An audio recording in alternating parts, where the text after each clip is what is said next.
Hello everyone. I, 28F, used to be best friends with Anna, 28F, since high school. She was popular and outgoing, while I was the introverted nerdy friend. In high school, I had a crush on Ethan, 28M, but I assumed he'd prefer Anna, so I stayed out of it.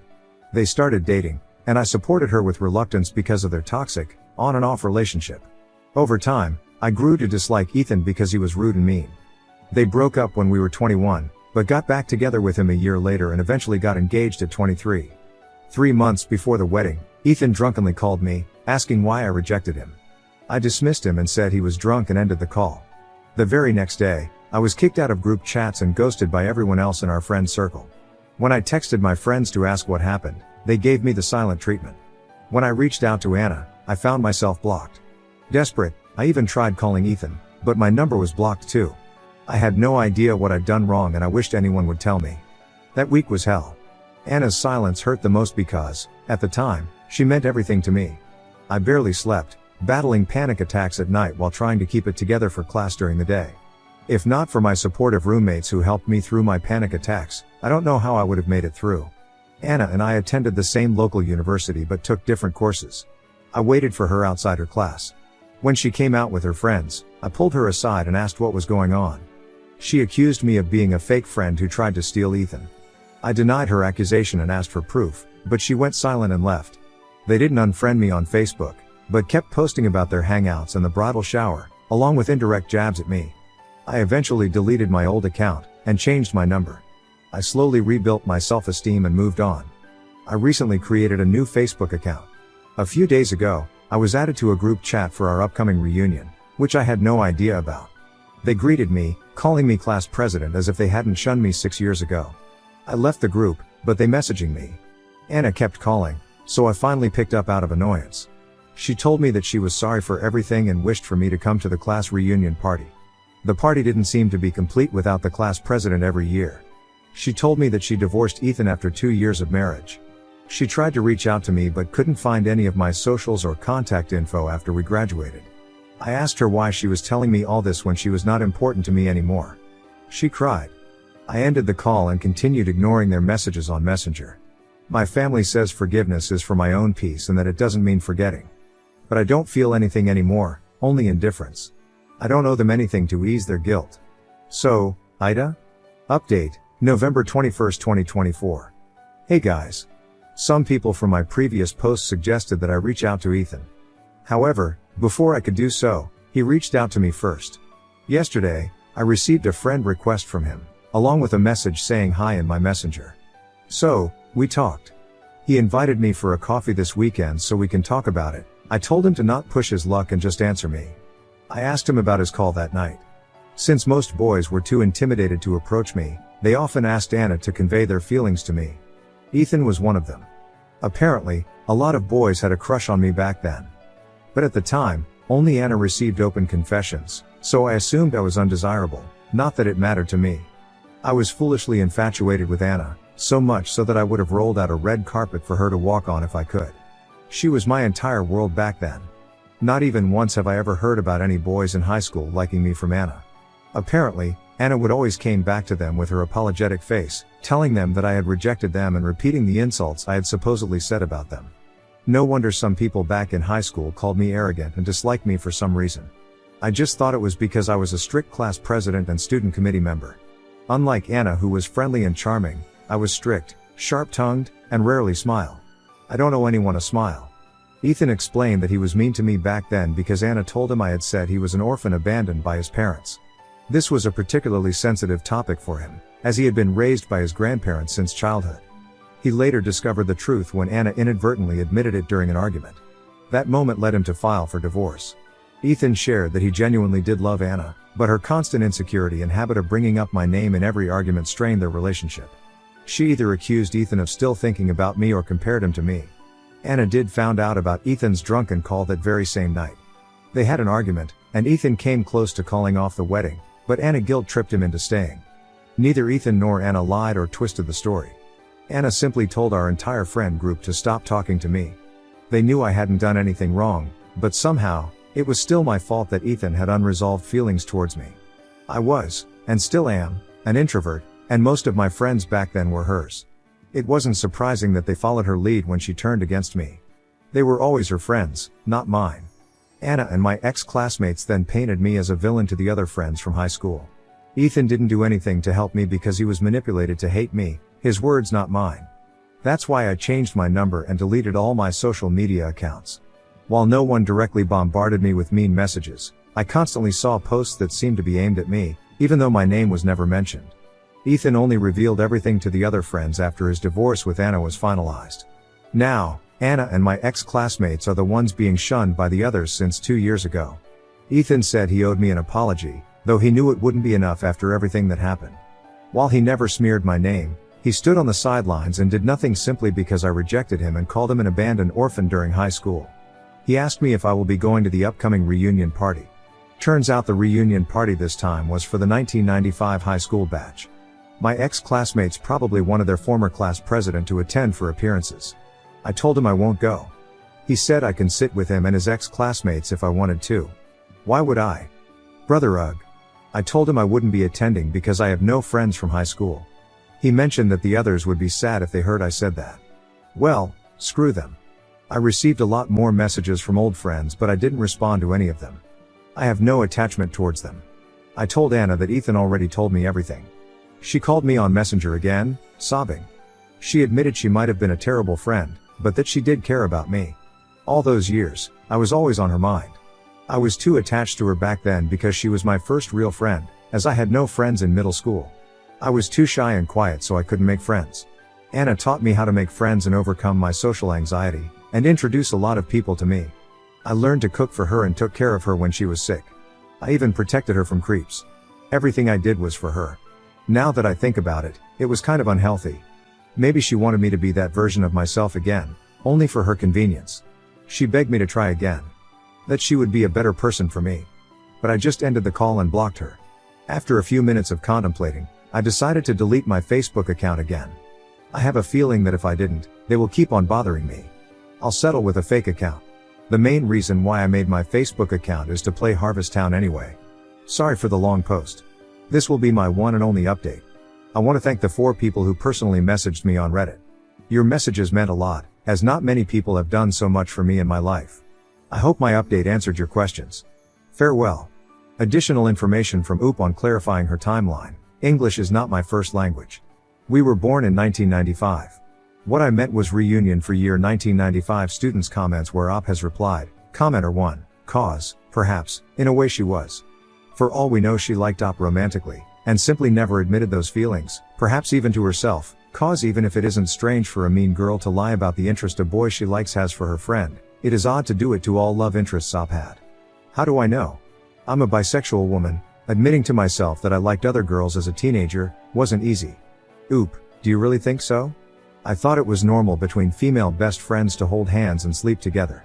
I'm bisexual too. Commenter 2, it's brave of you to confront your past. You're not obligated to forgive anyone. Prioritize your own peace and build healthy relationships moving forward. Oop, thank you. I really do feel indifferent now. It has been 6 years, and I have better friends now. I'm content with my life. Commenter 3, nothing weird about holding hands and sleeping together, with full clothing on and just sleeping in the same bed, I mean. But rejecting all potential love interests is a red flag. Oop, me and Anna never do anything. But she would always lean on my shoulder and hug me when sleeping. She always insisted that I sleep over at her house on the weekend. Commenter 4, perhaps Anna had feelings for you. This doesn't excuse any of her shitty behavior, honestly. It reminds me of a popular girl I knew in high school, who liked me, but we were very incompatible, so I rejected her. Let me tell you, she made my life as hard as she could for as long as we were in the same class. It doesn't excuse any of Anna's awful behavior, but it is a possibility. Oop, I doubt it, honestly. Maybe she just likes the idea of being taken care of. She had no problems throwing me away for Ethan. But now that I think about it, our dynamic was weird. And maybe this is too much information. I didn't date back then and only hooked up with people because Anna didn't like them and she didn't agree. And now, I have trust issues and am too afraid to commit in a relationship. It's not that I like to cheat or anything. I'm just too afraid to trust my life and my heart to someone else again. Next story, sister's wife treated me like I didn't exist and hid their baby's gender from me. When my sister found out, she said she'd jump in front of a train for me instead of her wife. My sister is a lesbian, and married her wife a year ago. They receive financial support from my parents, they're wealthy, and generous, have good jobs, and as such, have decided to have a baby. Currently, her wife is about 6 months pregnant, and the two of them are visiting for holidays. I'm in college, so I don't see them very often. Yes, my parents give me financial support as well, everything is fair and square, but I'm really excited for their baby. My sister and her wife had been dating since their senior year of college, and were friends since childhood before that. I'm 7 years younger, so I was kind of left out of the loop. I never knew my sister's wife until they got married, and even then, I was swamped with my first year of college, so I didn't really ever get to know her. I was really excited though for this trip, since we'd get some one-on-one time together. Our parents live about 2 hours away from my sister and her wife, and I flew in from across the country. We're all staying with our parents, who are not yet retired. My flight got in yesterday late at night, so I slept in. My parents went to work, my sister went to go do some shopping. My sister-in-law stayed in with me, but I didn't realize she was around until she came downstairs while I was making lunch. She's pretty obviously pregnant, and I haven't seen her since her wedding, so I was really excited to see her. She was not. I said hi, and went to hug her, and she backed away. I apologized, and she just kinda looked at me weird, and went looking through the fridge.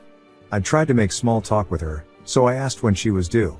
She gave me a really weird look, like I'd asked what her cup size was, and then just said March and kept making her food. I said I was really excited to have a niece or nephew, then asked if she wanted a boy or girl. She sighed really loudly, said she didn't care, and moved on.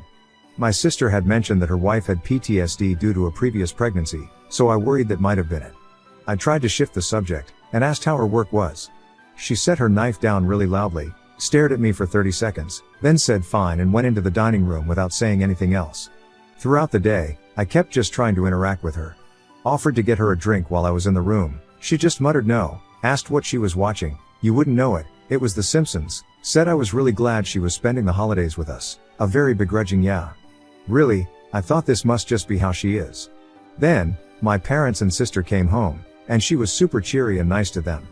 My dad was asking if they had names picked out, and she just wouldn't stop chattering on. My sister said she wanted a family name, and her wife insisted on a unique name. My mom pointed out that my name, Anais, isn't very common, but it's also a family name, same as my grandmother, and they should consider it. I said I wouldn't mind having a niece with my same name, and my sister was really enthusiastic about it. Her wife gave me a death glare. I just ended up getting the silent treatment. At dinner, I asked if she would pass the potatoes, and she didn't listen. I repeated myself, she ignored me, and then my sister told her I had asked for her to pass the potatoes. Suddenly, she was all bubbly and giggling. Guess I didn't hear. What do I do? Should I tell my sister? Directly challenge her? I have very positive relationships with my parents and my sister, and I want to be really involved with my niece/nephew, so I really don't want to go 100% no contact or anything. How can I try to resolve or at least get over this? Mini update, as of this morning. So, we all had breakfast together. I sat across from my sister, between my parents, with my Sil kitty corner to me. My Sil actually spoke to me. But it wasn't all that positive. She asked if I was seeing anyone, in kind of a snarky tone. I said no, school was really busy, I just didn't have time, etc. She responded, well, not everyone finds someone. My sister tried changing the subject, asking my parents whether or not they'd gone to their winter home yet. They're those rich people. My Sil was so nice to them. She was saying what a gorgeous house it is, how grateful she was to have been able to take a vacation there with my sister last month. My mom is easily flattered, so once my Sil got started, she started gushing about her, and it was just a mush fest. After breakfast, I offered to go take our dogs for a walk. When I came back, my parents had left with my sister to go shopping again, and my Sil was the only one home. She asked me how I was liking college, and I said I was liking it a lot. I major in pre-dental, started talking about it a bit, and she rolled her eyes. I apologized for oversharing, and she said, no. It's fine. You just have a problem with reading the room, I guess.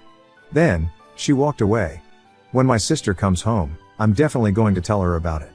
Additional info, Oop clarified why Sil may not like her. There was one thing I might be able to think of in terms of her wedding. It was initially scheduled on the day of my finals. This was prior to invitations being produced/mailed, just their idea, so I called my sister to tell her I either wouldn't make it, or the date would have to be changed. She was really upset about it, because she and her wife had wanted a winter wedding, the date seemed perfect for them, etc. I said they didn't have to sacrifice the winter aspect, just maybe move it a day back. There was a kind of big fight, and I can assume my sil got in on it, but my sister is the kind of person who likes to be liked. Think of her as a human golden retriever, and she didn't want to be mad at me, so we worked through it. Her wedding ended up being the day after my finals, which I was grateful for, and there's been no resentment or hard feelings since. My sister actually laughs at herself for being kind of an ass. Her choice quote from that time was, "You just don't have to go. It's just a test." I was my sister's Mo, and I didn't see much of my sil prior to the wedding. She'd gotten food poisoning from her bachelorette party, so she was kind of holed up for the majority of the pre-wedding hubbub. During the reception, I made a toast, talked about my sister and her wife's friendship, how we've just been waiting for the two of them to get married, they're a match made in heaven, etc. etc. She teared up, gave me a big hug, and said she was excited to be my sister-in-law. I wanted to talk more with her, but some relatives wanted to ask me why I chose the college I did, so I went to go talk to them. I'm probably going to bring this up with my sister either today, or tomorrow. It all depends on what my sil is up to. Update: so, I didn't get the chance to talk to my sister. When my parents came back from shopping with my sister, my mom started saying how she had the perfect onesie for her granddaughter. Before my sil could start gushing, I asked what my mom meant. She asked if I hadn't heard I'd be having a niece, and I replied I hadn't. My sister said it was weird, because she'd asked her wife to tell me once they'd gotten the ultrasound. Her wife had zero excuse, and had the most deer in the headlights reaction. There was something that just sort of snapped, and I started crying. I felt kind of spoiled and horrible for it, so I apologized, and went upstairs with the dogs. My parents came upstairs, and my mom went to go ask if I was okay, and my sister and her wife started shouting downstairs. My mom basically said that my sil does not like me, and that it wasn't really my fault, she's just bad with people she doesn't know, and took it out on me inappropriately. And yes, my sil was still pissed about the wedding date thing, which just made it worse. I felt really shitty and just like really bad. Part of it wasn't my fault, but part of it was my fault. And apparently my sister knew about both issues beforehand, and had given my sil directions to try and get along with me.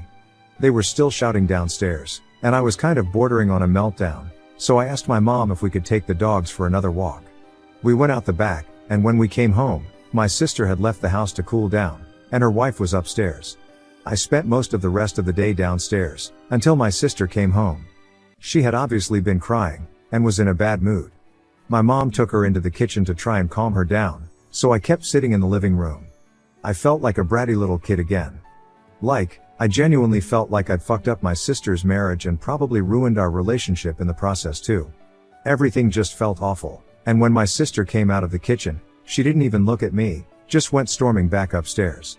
Her wife started yelling first, and they were fighting for a while before it got quieter upstairs.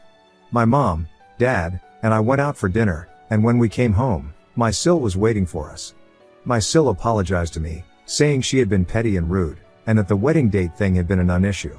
I said it was okay if she was upset about the wedding thing, but I wish she had let me know. She said it wasn't that easy, since my sister would basically take a bullet for me, and it had caused them a big fight before their wedding. I said I had no idea, and that I was sorry to be the source of that tension, and I just wanted to be able to be a good sister-in-law myself, and be a good aunt. My sil got angry, and said I had ruined the opportunity for the first one, and she wasn't banking on the second one. Then, she stormed upstairs, and she and my sister got into another big fight. I felt awful.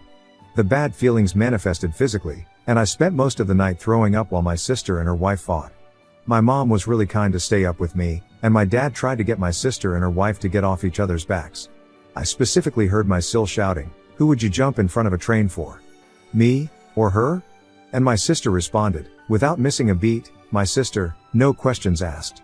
They got quieter after that, and my sil started up the screaming about an hour later saying, "I'd let all my siblings die for you." My sister slept on the couch, and the two of us went out for breakfast in the morning. She basically said that after my sil gave birth, she and my sister were going to separate. They would try counseling prior to the birth, and afterwards too, but if things weren't getting better, they'd be divorcing. I said that it shouldn't have gotten that far, and I was sorry for pushing the both of them. My sister said that my sil does this to all my sister's friends, and they've been fighting often. But, she clarified that the way she treated me was a deal breaker. She said it might have sounded sad, but I was her best friend from birth, and she wouldn't let me not feel welcome like that. I felt really guilty, and started crying again. She kept saying she wanted it this way, their relationship was broken as is, etc. It's been tense and awkward ever since. My sil won't look at me or speak to me, and I've given up. My sister has been by my side a lot, and has amped up the good sister behavior 10x. I feel like shit, everything is really terrible, and I'm sure I'm going to be making another post during the actual Christmas bullshit. Not a great update, but there we are.